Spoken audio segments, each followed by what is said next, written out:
Hey y'all, welcome to this month's Hangout on Air / YouTube live stream. It's good to see you guys in Naperville. Tonight, we have a very special treat and somebody that I've known for the last almost 5 years, I feel like, Lisa.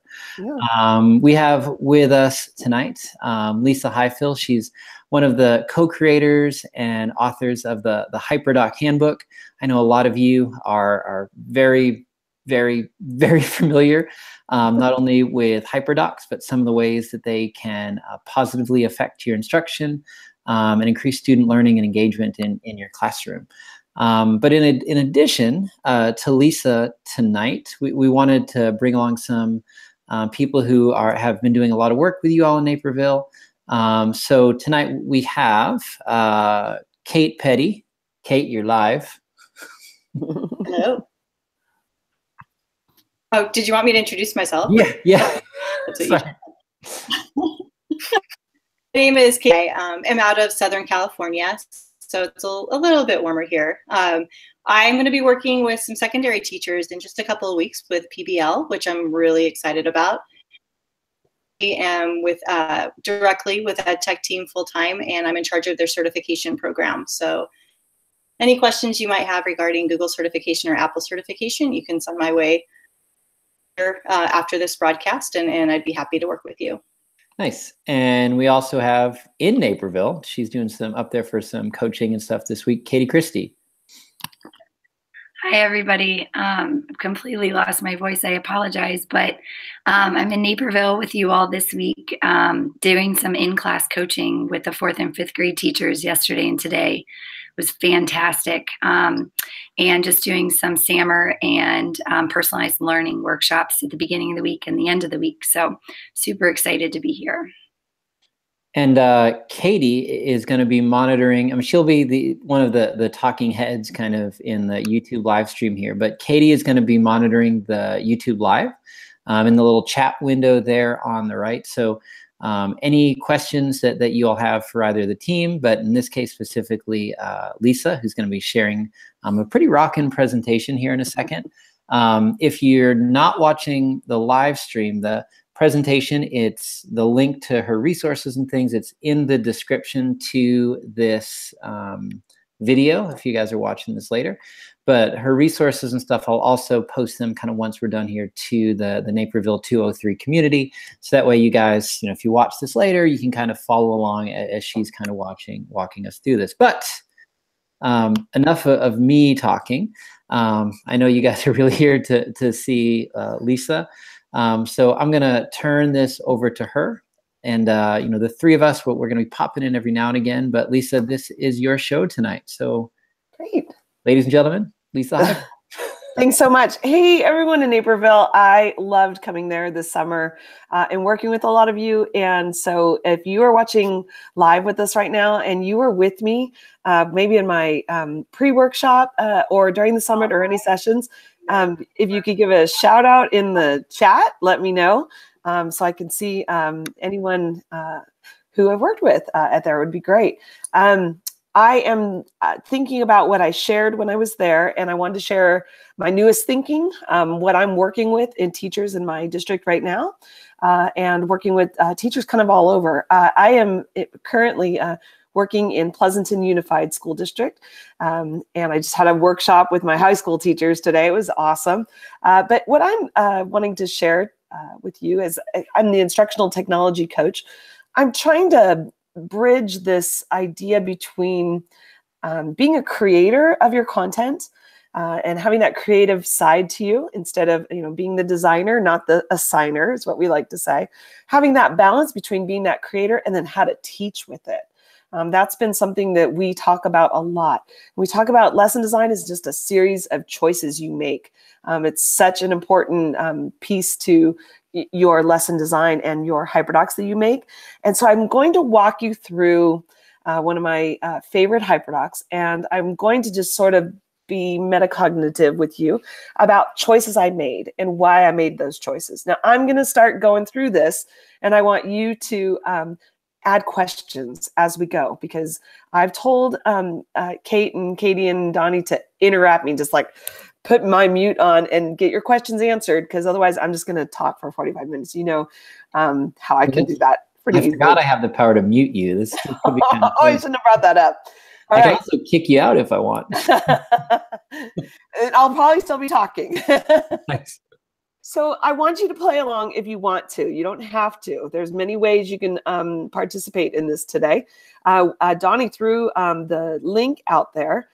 It was bit.ly Naperville HyperDoc spelled out. And it will get you on my slide deck for the presentation today. And I'm going to share with you that. And I'll kind of stall a little bit as you're getting on, because this presentation that I have here is so loaded up with links and ideas and thoughts that those of you who are working with other teachers, feel free to steal this presentation and use some of the links and kind of talk through it. I am sharing a secondary version. This lesson is meant, it was a high school lesson actually, high school English lesson, but on the document that I have created for you, it's looks like this. Underneath, here's the, yeah, there we go, Naperville HyperDocs.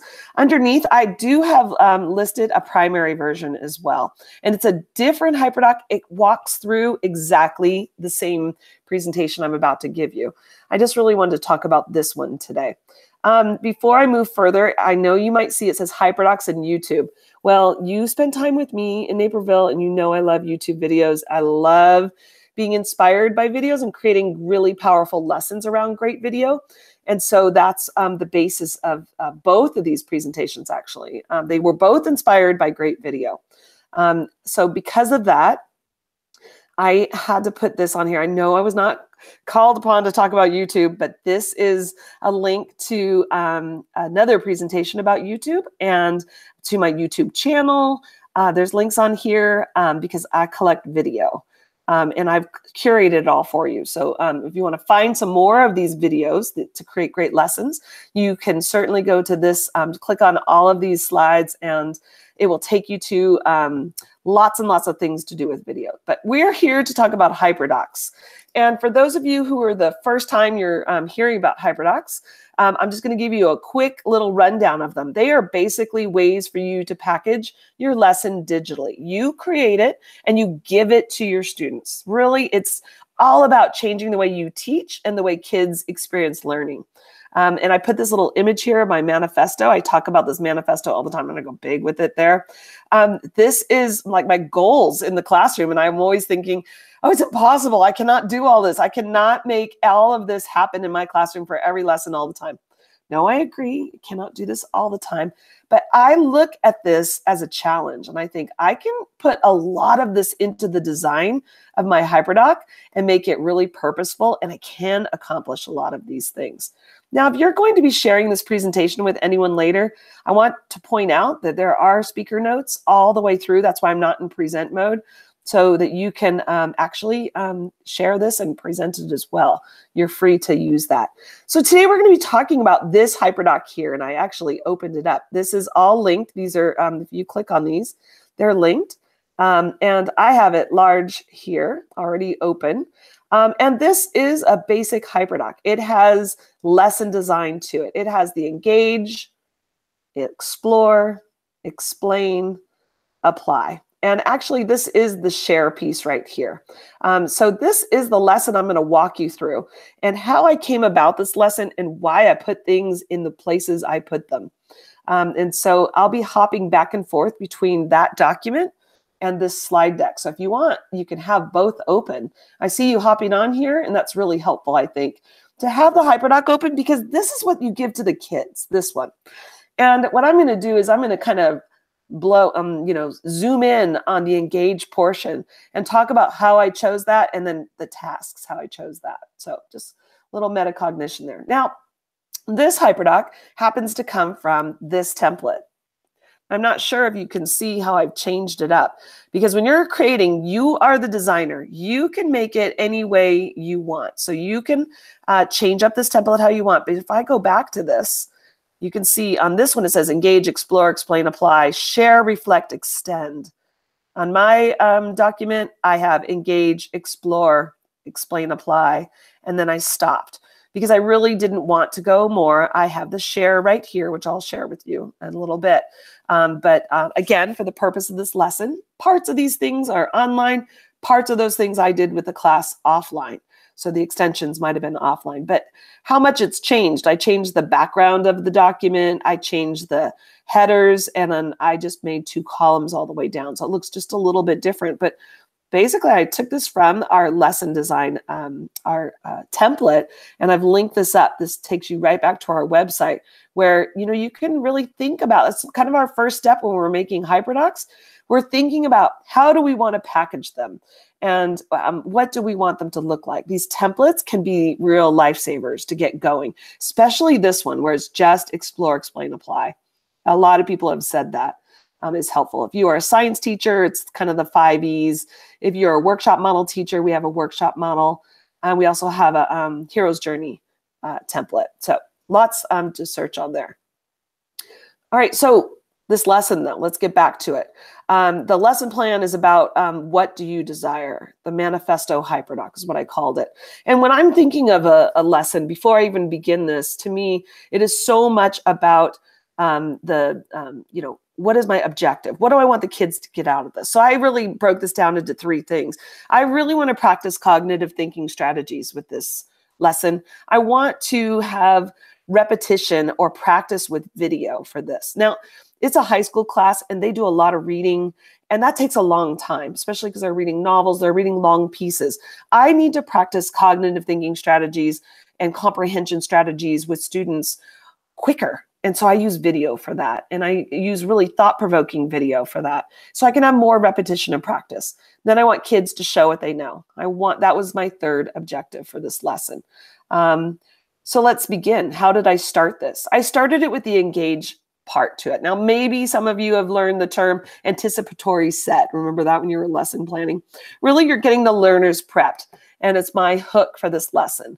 And I came across, actually, I was at a summit and I think it was Chris Bell played this video, What If Money Was No Object by Alan Watts. And it was unbelievable. And I would, I hate to take up time, but I do want to play just a little bit for you.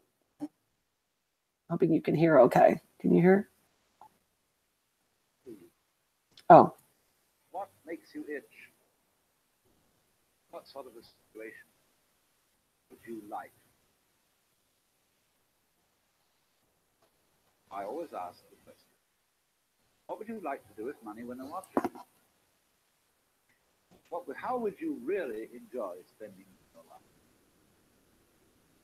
Well, it's so amazing. As a result of our kind of educational system, crowds of students say, well, we'd like to be painters, we'd like to be poets. I need to stop you because you know what? I didn't tell you the expectations while you're watching. So when I engage a class and I'm watching video, I might do this whole class because it's an important video. I don't want you to mess around. I don't want you to like, okay, I watched it, that was lame. I want you to really focus in. So I'm going to stop and I'm going to ask you, I want you to pay attention, class, to lines that really stand out for you. What are powerful lines that you're like, oh, I love that line? All right, I'm going to go back to the video. And I'm going to continue. Pay attention to powerful lines. Everybody knows you can earn any money that way. Another person says, well, I'd like to live an out-of-doors life and ride horses. Then you want to teach in the riding school? Let's go through with it. What do you want? When we finally got down to something which the individual says he really wants to do, I will say to him, you do that. And forget the money. Because if you say that getting the money is the most important, you will spend your life completely wasting your time. You'll be doing things you don't like doing in order to go on living, that is, to go on doing things you don't like doing, which is stupid. Better to have a short life that is full of what you like doing than a long life spent in a miserable way. And after all, if you do really like what you're doing, it doesn't matter what it is. You can eventually turn it, you could eventually become a master of it. The only way to become a master of something is to be really with it. And then you'll be able to get a good fee for whatever it is. So don't worry too much. Somebody's interested in everything. Okay, I'm going to stop there on my favorite line. Somebody's interested in everything. I love that line. So you may not think that what you're interested in is going to be powerful. I'm sorry, I'm reflecting already on the video. You can tell I'm such a teacher. So I love to do this whole I love to do this whole class because I want to bring my craft of what I just automatically did to the class. I want to reflect with them, but I also want to give it to the students. So you can see here on the HyperDoc, I linked it and they know that icon means there's a video because personally, I want the kids to go back to it. I want them to maybe watch it again. I know they'll watch it again because I keep pausing. They're like, can we just keep watching? Well, for all of you, no, I'm going to make you watch it later. I want to make sure I keep going. Now, I asked you to, I said, what were the powerful lines and what it means to you? Now, how many of you are struggling to like remember the exact line? Well, that's really challenging to say to kids, you know, it goes so fast. Now, I gave them the video. They could watch it again and again. But you know what? I changed this up. I went on the internet and I thought, I want to give them the text. So I found the text copy because I want them to annotate this. Now I'm going to go and undo this because I don't want another copy because you know you could do that. At the end where I just typed in edit, you could put the word copy. Every student then leapt off of this HyperDoc and got their own copy. So I didn't have to put it through Classroom and put it separate. I forced a copy straight from this link right here, just by putting the word copy at the end of the URL. And so that's a nice little workaround when you're building your HyperDoc. When the kids I could have put it view only, and then they would have gone file, make a copy, but then you know what they do? They're like requesting access all the time. So it kind of makes me crazy. So I found the text to it. And I said, all right, I want you to go through and I want you to highlight parts that really mean something to you. And then I might turn this and say, I want you to do this in partners. And I want you to, you know, post your comments on the side of here. And you can highlight in different colors. And then look at, I was the teacher responding to my own comment. I said, this really speaks to me. And as the teacher, like, well, that's not enough to say. So as a teacher, I might go in and assess and say, tell me more. I might really push them to think more critically and deeper, higher levels of thinking with this text. And some who are very visual, they might want these words open while you play the video. And that's a really effective way to do this. Some teachers might want to do this alone, every kid on their own doc, and put their own thinking about what words stand out to them or sentences, or ones they don't understand, or ones they disagree with. Isn't that even better? And so there's so many different ways that you could do that. But the idea is you can't just show a video and then not have an expectation for that critical thinking piece, since that was my objective, to build that critical thinking. Now, I do want kids to post a powerful line and what it means to you here. Now, I'm going to go to the kid version. Are you getting dizzy because I'm jumping around? I told them, what's that? I said, oh, no. Lisa, I have a question. Yes. Not to throw off your jam here, but in the little doc that you have open now, yeah, what extension do you have that lets you open up this doc in a Gmail? Oh, that's new on Docs right now. Is it? Yeah. That's like, okay. That's cool. So it's just for any doc, it copies it. It's a new button that just showed up magically on my doc. It's been there for a little while.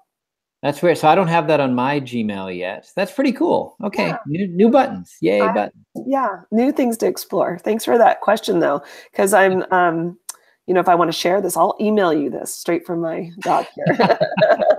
Nice. Yeah. So you can see their task here. Highlight the parts. I put all the instructions there. Anyone's absent, they can be doing this right along with us. I tell them, I tell every age this, that everything you need to know is on this text set, or on this HyperDoc, I'm sorry. So if I'm absent that day, I don't leave plans for the sub. I leave a HyperDoc lesson. And the sub's job is to make sure everyone is on task and taking it seriously. I did ask them to post their line and what it means to you here. And if you want to, you can go to the Padlet. If you had a favorite line, you can post it. I actually cleared off the student comments just for some of their privacy. I think there's, yep. And I did these with teachers, actually. These are teachers have commented. And, you know, if you don't know Padlet, you click the little pink plus on the side here, and you can say what your quote is. Everyone is good or interested in something. And I wanted everyone to see each other's quote, but I also went through the first time I did this. They put the quotes. Oh no, people got better at it. They put the quotes over here, but they didn't say why it meant something to you. Oh, look, there's, you know, that kid who's going to do that. Actually, I kind of like that. Like, can you find an image that, you know, kind of represents a theme in that video? That would be oh, see, now I just got another idea. See, I love lesson designing with all of you.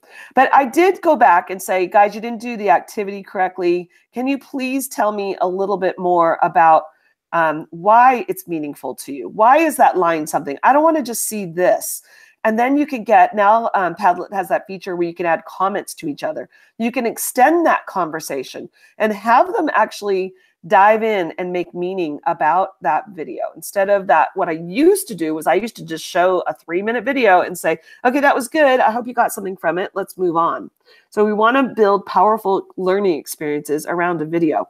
Now, where did I get this from? How did I learn this? I started doing Strategies That Work by Stephanie Harvey years ago. And to be honest, this is the one thing that has made me the teacher that I am today. I learned the cognitive thinking strategies. It changed the way I talk to kids, how I ask them questions, how I get them thinking and pondering things. So I put that resource there, but there's also my playlist of Makes You Think videos. So if you're interested in finding other videos to build around, you can. All right, I'm going to the next section though of the HyperDoc. If you're all okay with the Explore section, you all good? Questions? Mm-hmm. Okay, so in the next section, we're going to go down to the Explore piece of this. Now, in Explore, there is a point that I want kids to learn. I know one of my objectives is I want them to make a manifesto. Now, I already knew this. I'll get to it when I get down there. It's a little backward planning, but this video reminded me of, and I have the images here, it reminded me of the Holstein Manifesto. Do you guys, have you seen this? Do you know this piece here? I've seen it before. It's been a while. Yeah. So people have it as art pieces, as note cards, you know, like novelty gift shops. You know, it's called the Holstein Manifesto. This is your life. Do what you love. Do it often. If you don't like something, change it. If you don't like your job, quit. If you don't have enough time, stop watching TV. I love that line. Why is it so tiny? That's one of my favorite lines. Look, here I go. Oh my gosh, I'm now analyzing this piece. Well, that's what I want to do, is I want to connect video with text with other pieces. So as a creator, I couldn't stop thinking about this. And I thought, this is so cool.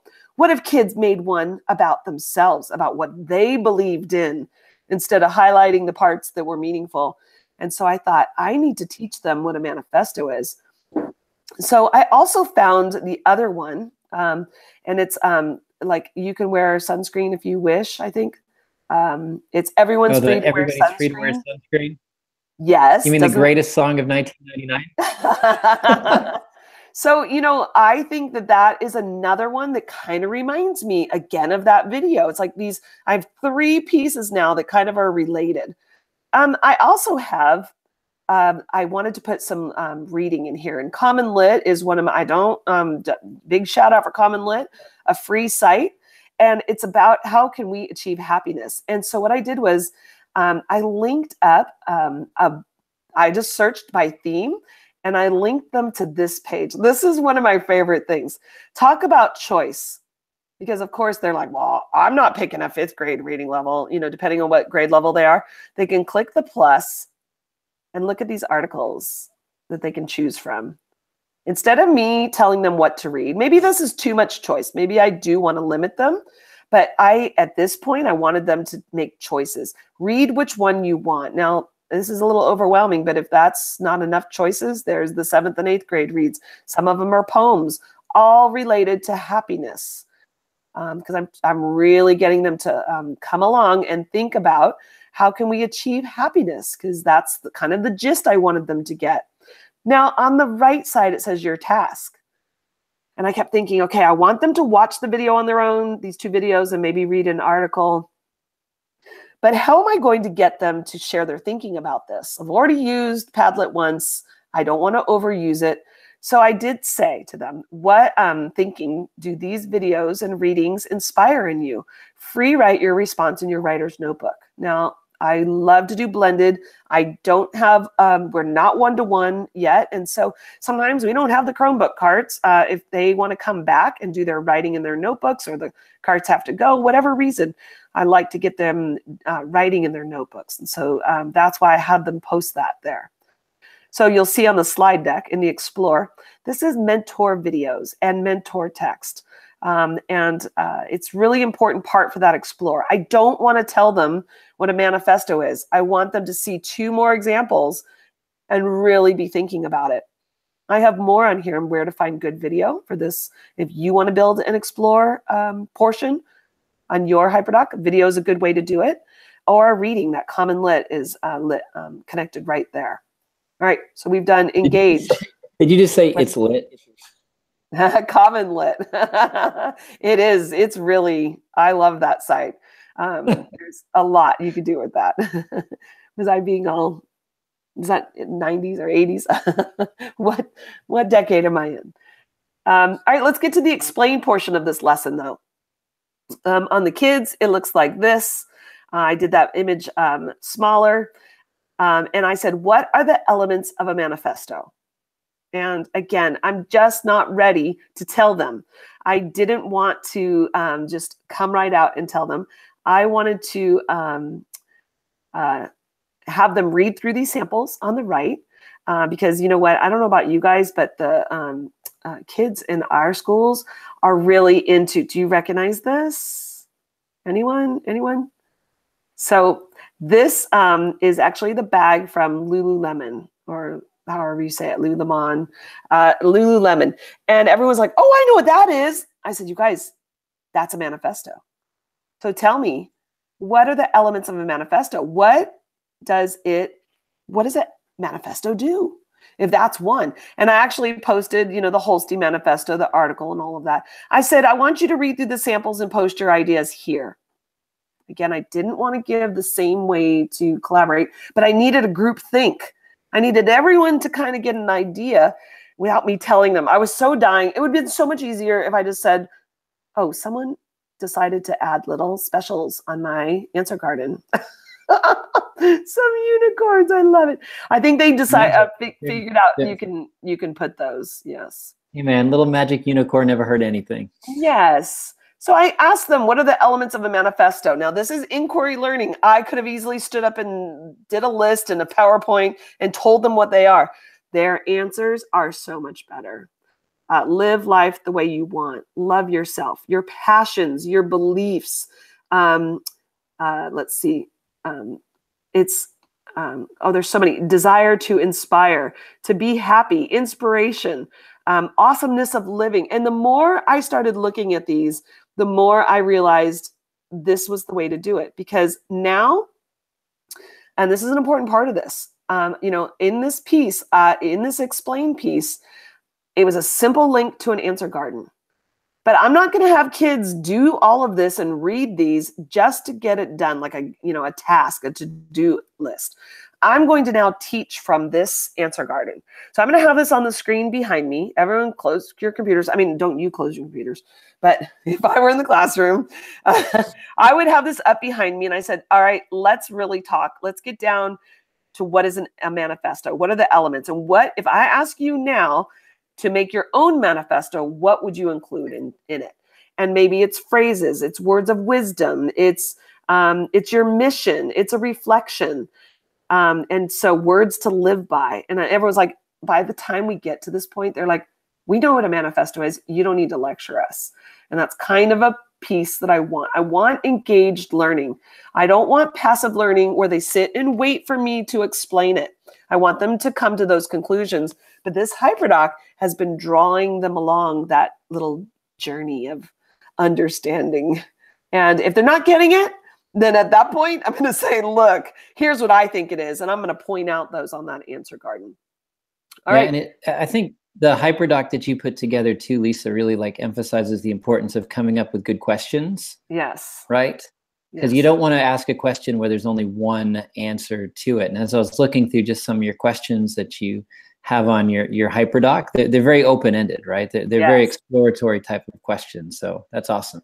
Well, and if you go ahead, if you want to learn more about that, honestly, that is that Strategies That Work, that Stephanie Harvey book. It's really something that I have brought to the table way before I did any tech. So. Kate, did you want to jump in? I was just wondering, at this point, what do you see as how much time it will have passed in class once you get to this point in this HyperDoc? Thanks, Kate, for that good point, because this class had 45-minute class periods. Mm-hmm.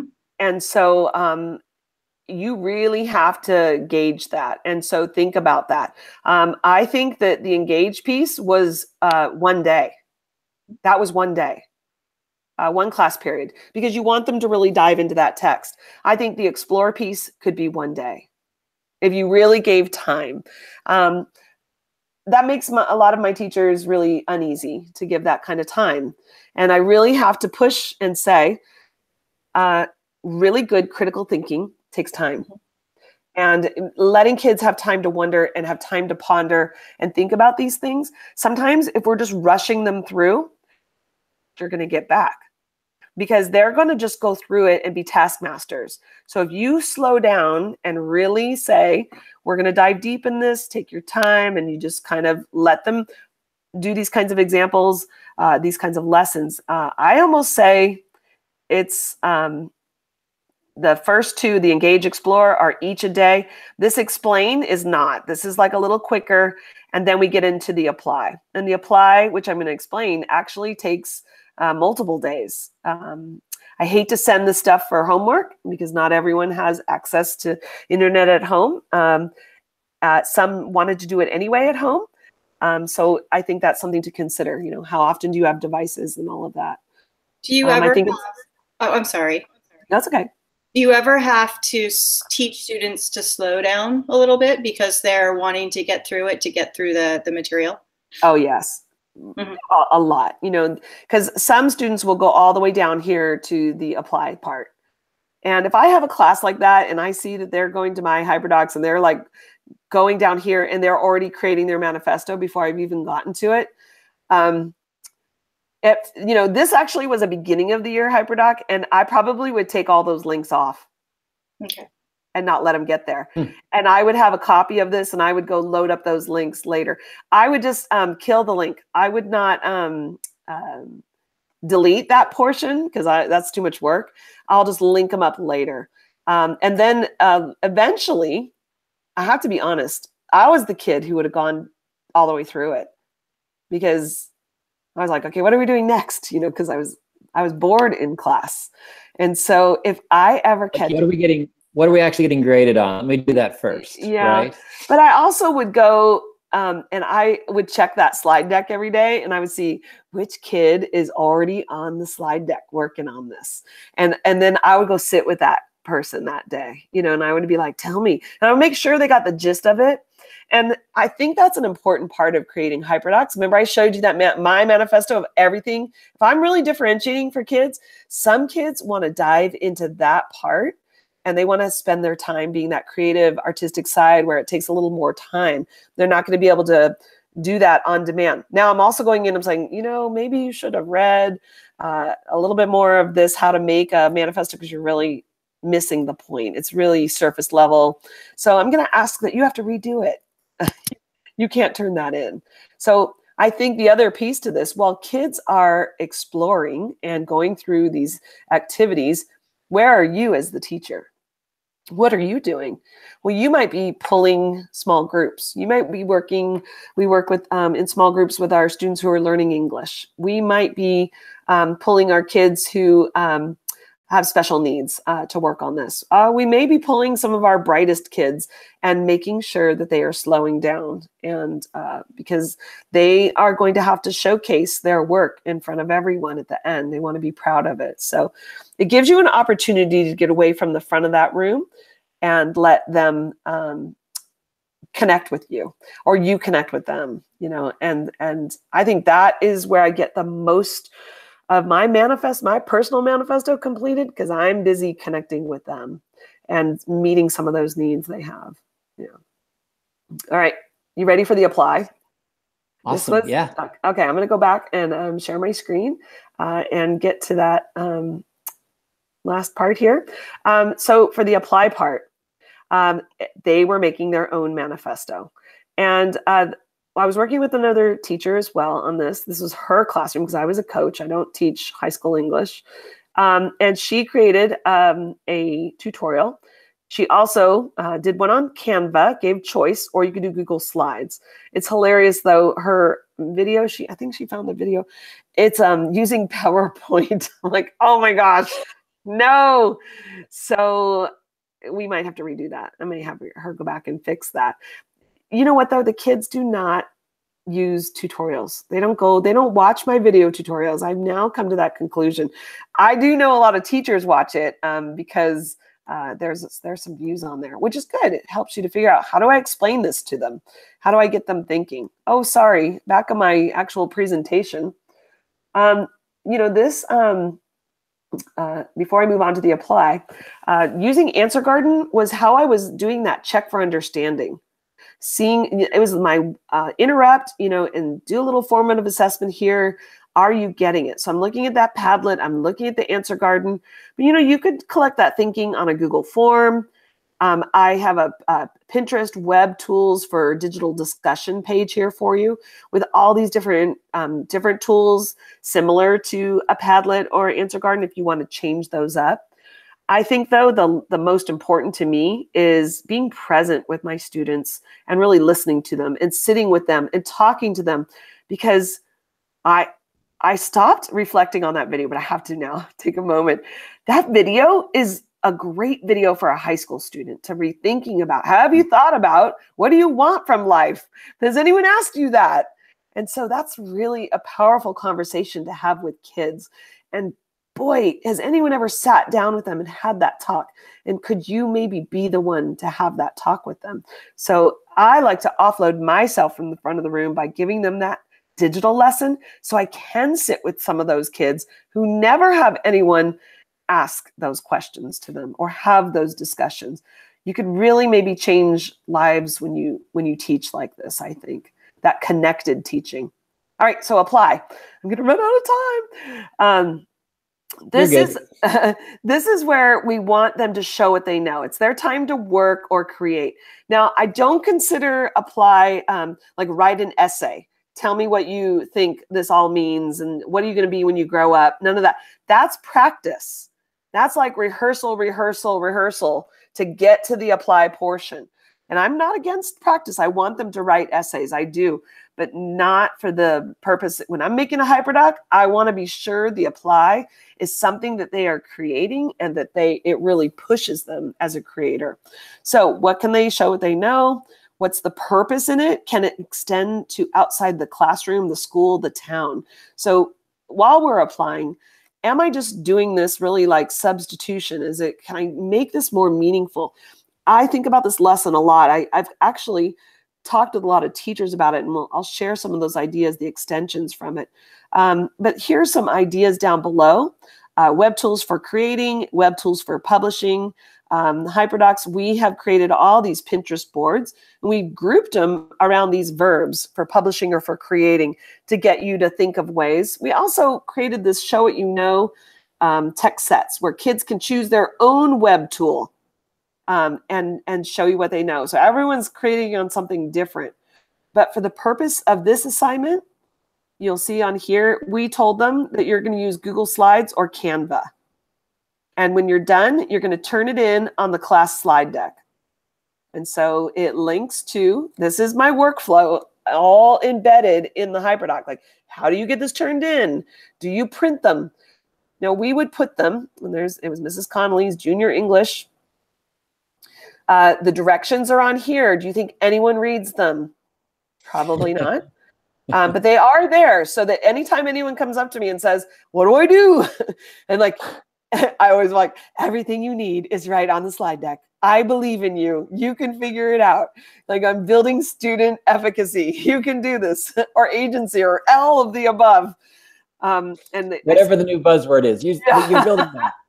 Now, this teacher, I'm going to scroll down because she was awesome. She built a template on here. Look, here it is. So she actually created slides and she put the kid's name on it. And poor Ryan, he didn't get his assignment turned in. Oh. But I mean, it's just one more way to scaffold for the kids. You know, these are juniors in high school. If you don't want to scaffold that much, you want to make it a little more gritty for them. Don't put all this. But this was the beginning of the year, so give them a little break. I love that she put her own. While she was sitting with the kids and doing these, she was making her own. And they were giving her all these tips and advice on how to create one of these. And then she asked them to put a text box with a paragraph explaining your inspiration. Well, she gave them editing rights to the slide deck, and they started to they took screenshots of their manifesto. They built on slides or on Canva, and then they filled in their text box. You could see, look, you didn't pay for that background on Canva. It has the watermark. That's awesome. Oh, there they go again. Maybe we should talk about that. But I love, as I go through these, one of my favorite things about this, everyone's is different. Everyone's looks different. Everyone's is completely different from the teachers, and they're very personal. And they wrote these really thought-provoking paragraphs about this, because through this, and the teacher's like, but it takes so much time. And I say, what they're doing is they are thinking as they're making this, and they're kind of forming their ideas about who they are as they're doing it. Look at this one. I love it. Like, less is more. It's so simple and clear.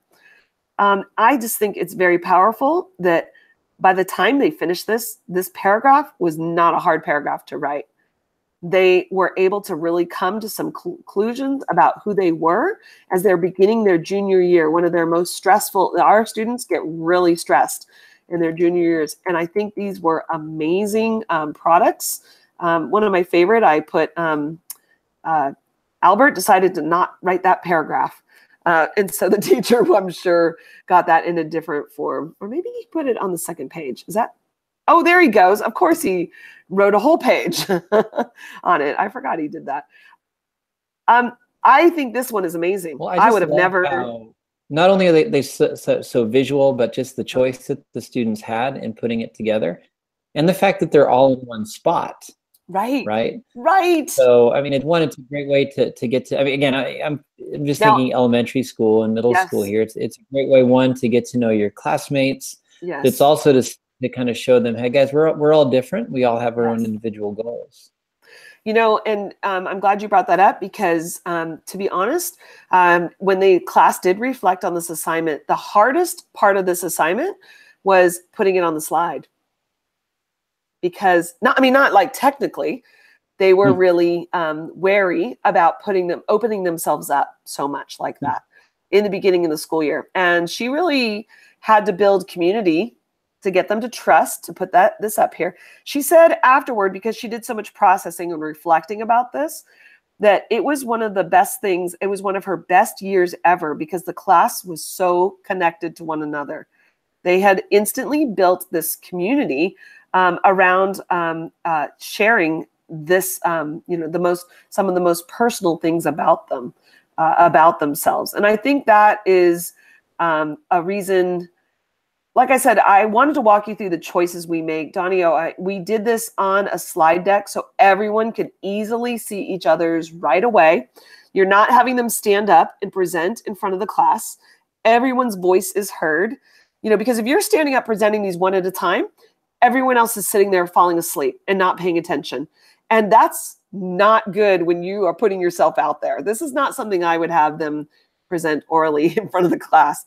It was so private, actually. And she said the room was silent when they were reading each other's. And they just wanted a whole day just to read each other's and just have like a big group powwow and talk about the meaning behind some of these. So I love that the activity was not too hard for them. They felt successful. The teacher did include a rubric for this. And there's different ways you could grade these. There's a lot of different ideas behind the grading. And I'll tell you some of the extensions that came from this, the ideas, as I've talked to teachers. They said, what if you wrote a manifesto for the main character of the book you're reading?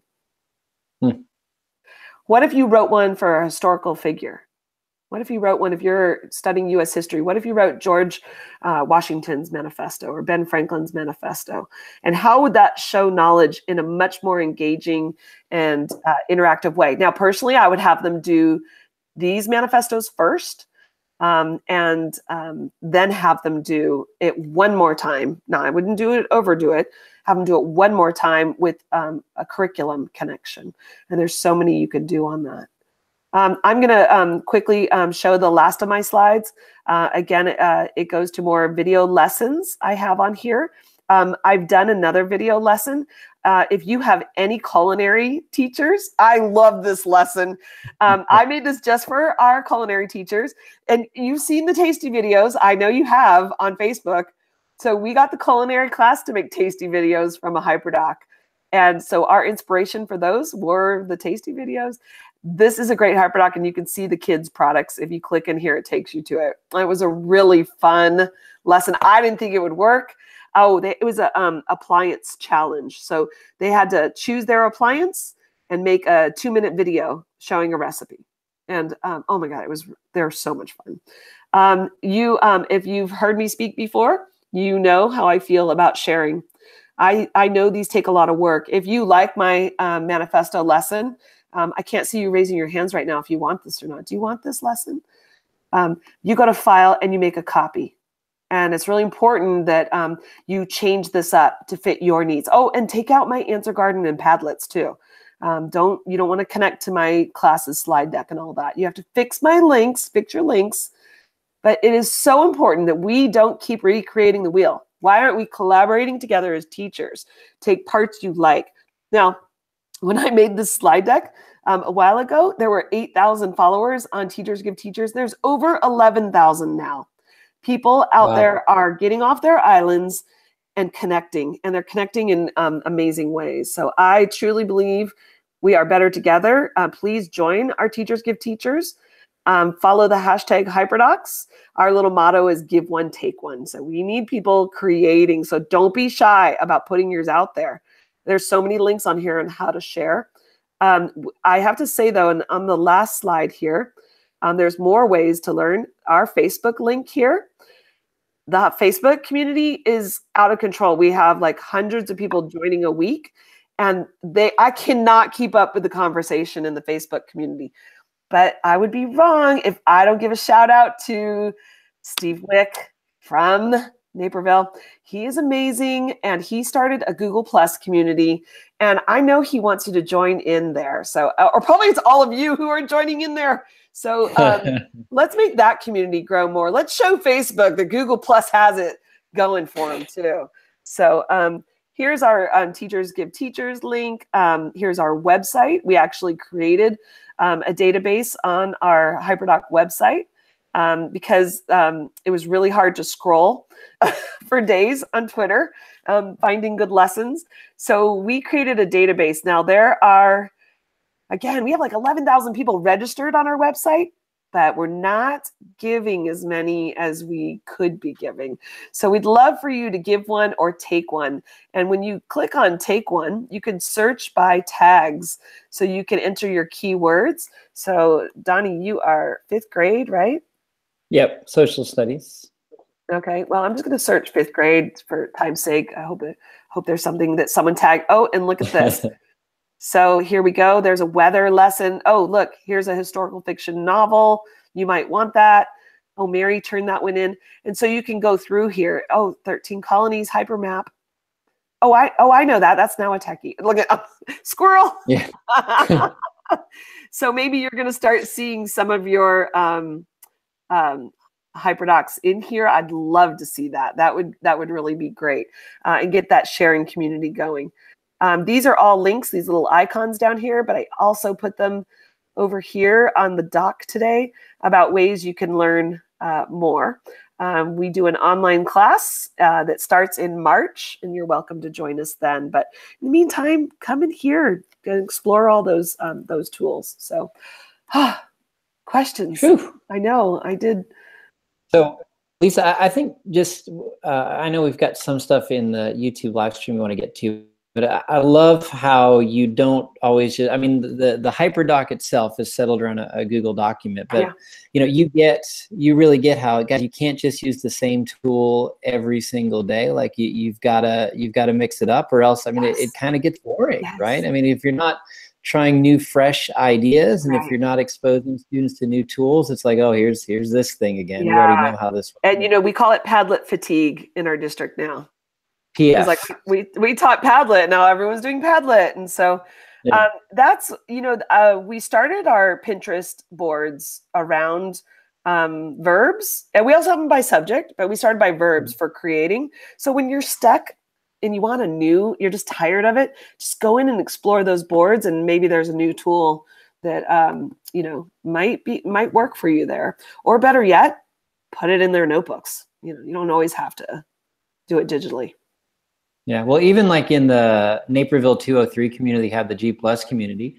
You know, I feel like every single week people are constantly adding like, hey, have you seen this new thing yet? You know, and you'll click on it. It'll take like maybe like an old tool, and they'll kind of reinvent the wheel and show, oh my gosh, did you know about this one yet? Right? Oh, And yeah. for a lot of teachers, it's sometimes when they see that app, to like, oh, that means that I can now do this in my classroom with it. Mm-hmm. Yeah. Nice. Good thinking. Yeah. I think too, one thing that when I'm talking about HyperDocs with the teachers I work with, we talk about how, you know, a lot of students don't know how to research, and you could give them a driving question, but they just don't know even where to start. And so for those teachers who maybe haven't spent a lot of time with students being online on their own and are a little reluctant to allow students kind of the forum to be able to research, what a wonderful way for those teachers to feel better when they're kind of controlling that. Yes, it's inquiry based, but they're controlling the links that the students are going to. So they're a little more comfortable, but also it gives teachers such a wonderful opportunity. As you mentioned, it's very individual and group oriented, but it gives those teachers a chance to walk around the classroom and really look at what students are doing online, get those new 21st century classroom management skills as those students are working on these HyperDocs. Mm-hmm, mm-hmm, for sure. I think I'm looking to save time, and I want it to be really effective learning. So that was one of my objectives, really effective thinking. So I'm going to curate those links for sure. Yeah. Mm-hmm. Now, you might have seen, if you've gone into the primary version, I built that HyperDoc on slides. And it goes through the exact same format, but it is not on a Google Doc. I go back and forth. Some days I'm like, I love building on slides. You have so much flexibility. You can write things in the speaker notes. Kids know the easy flow to it.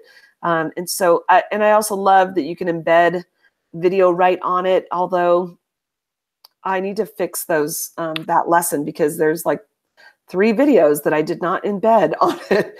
And that one, again, Kate, you said maybe you don't want kids, you're nervous about kids going off on their own on the using this. A teacher I worked with, a 3rd grade teacher on the primary version one, and she did many of the first slides all together as a class. So she was trying to teach them the skills. You can't just throw a HyperDoc out and expect the kids know how to learn from a HyperDoc. So that modeling it, for one, it's called One Tree, 1 Year, and it has some of the best videos ever. So I'm just now looking, you're like, I left you with homework. I'm not kidding. First video is what inspired that whole HyperDoc. I absolutely love it. One Tree, 1 Year. But the last video is the best. Well, Donnie, you have to share it with your little kids. Both you, Katie, and Donnie have little ones. They'll love. Well, I kept thinking, it sounded like you were saying One Tree Hill there for a second. I was like, man, now we're really going back to the 90s. Yeah. No, One Tree, 1 Year, and they film this one tree over a year and all the animals that pass by. It's fascinating. I mean, you can do this from kindergarten all the way up. It's really a HyperDoc that's a pre-read to the new Catherine Applegate book, Wish Tree. So there's a lot of layers to that primary version. Those of you who work with secondary teachers, though, just because I call it primary version, I know I was just with high school people all day today. They don't typically love when I show them primary lessons. And then I say, no, look at the design, look at the way it's thought out, look at the resources I used, and steal from that, steal from the design aspect and the thinking aspect, and change up the content, you know. So absolutely. As a secondary teacher, I found the HyperDoc model amazing to introduce my units. So, you know, if I was going to teach Great Gatsby, that's the model I would use to introduce the Roaring Twenties beforehand. Yes. So it was such a wonderful tool to be able to have and, you know, have my students research. So yeah. Hey, we have a good tech set on Teachers Give Teachers on Great Gatsby, by the way. I know about that one. I was working with some teachers in Naperville last week, and I introduced them to the concept of edu-stealing. So, oh, good, yeah. Well, we say give one, take one. Nice. I'm selling. It's not stealing. It's Teachers Give Teachers, and I did talk about this when I was in Naperville. It is a little snarky of me. It is named on purpose, and because I just want an option. You know, you can create and sell and have a fundraiser for you. I believe in fundraisers for teachers, but I also believe in crowdsourcing. And I feel like if I've made the time to make this, I'm really proud of my One Tree 1 year. It took me way too long to make. I want other people to use that. Actually, please use that, because I want you to post your trees on there. You'll see. Donnie, please do the One Tree 1 year. No, I'm kidding. I do teach science. Yeah. It does get into biomes in the forest. So we are definitely coming up on the end of our hour today. Kate, do we have, I know we touched on a lot of the questions in there already. Like Lynn, she was talking about, she was wondering like, she loved how it wasn't really a question, it was more of a statement, but how just some of the tie-ins to like Common Core that HyperDocs can have, different ways that you can use it in there. And anything else, Kate, that I missed? Katie, rather? Yeah, no, that's okay. I think it was the excitement about connecting to the standards, and then just about the giving, and just how it's a place to share and a community to share. People are really excited about that. Awesome. So we are definitely coming up to the end here. So just one last time, thank you to Kate, Katie, and just tonight our guest MC, our guest that we brought on, Lisa. All the links one more time to this presentation that she talked through and the example HyperDocs. I've posted them below this YouTube video, but I'm also just going to hop on over right now and post them into the Google Plus community, her slide decks, all her examples, just so that way you all have them, and hopefully that you can take them back and start using them in your classrooms and schools and district right away. Thanks, Donnie. Thank you. No worries. Thanks, everyone. Naperville, it was great chatting with you. Yeah. Peace out.